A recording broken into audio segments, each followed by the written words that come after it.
1,30,000 ভোটের জয়। এটা প্রত্যাশা ছিল, এই প্রত্যাশাটা আমাদের ছিল ভোট হয়ে যাওয়ার পরে। বিরোধীরা তো বিভিন্ন অভিযোগ করেছিলেন। অভিযোগ তো করতেই হবে ভাই, ওদের অভিযোগ ভোটের আগে থাকে না, ওদের ভোটে দুপুর পর্যন্ত থাকে না, বিকেলের পর থেকে ওদের অভিযোগ তৈরি হয়।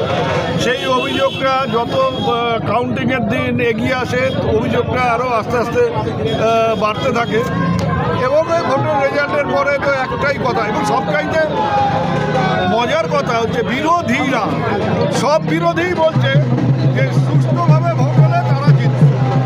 তাহলে এবার আগে নিজেদের মধ্যে লটারি করে ঠিক করে নিচ্ছে কারা জিততো সুষ্ঠুভাবে ভোট হলে, সেইটা একটু দেখে নিই, তারপরে না একদিন আবার বসা যাবে ওদের সাথে কীভাবে ভোট করা যায়, কীভাবে সুষ্ঠু ভোট হয় সেটা শিখে নেব ওদের কাছে।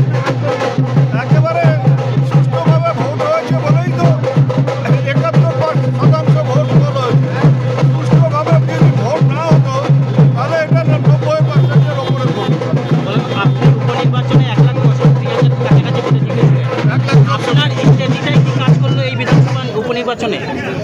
আমাদের এটা জানা ছিল, আমরা তো প্রথম দিকে বলে এসেছি, মানে যেদিন ভোট ঘোষণা হয়েছে সেদিন থেকে বলে এসেছি যে সীতায় লক্ষাধিক ভোটে আমরা জিতব।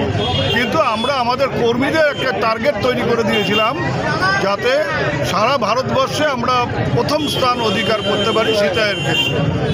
কিন্তু মানে নানা কারণে ভোটটা কম হয়েছে, ভোটার অনেক ছিল না সেই সময়,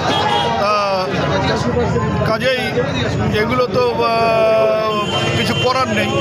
আর আমরা যদি ওই দিকে লক্ষ্য রেখে ভোট করাতাম, যদি যেটা ওরা বলবার চেষ্টা করছে যে সুষ্ঠুভাবে ভোট হয়নি, তাহলে তো আমাদের হাতে যদি ব্যাপারটা থাকতো হয়তো, বা যে কোনো দলের বা মানুষের কাছে যে হাতে ব্যাপারটা থাকতো, তাহলে তো তারা ইচ্ছে মতো 90% ভোট করিয়ে নিতে পারত। ভোট তো কেন 71.33% হলো?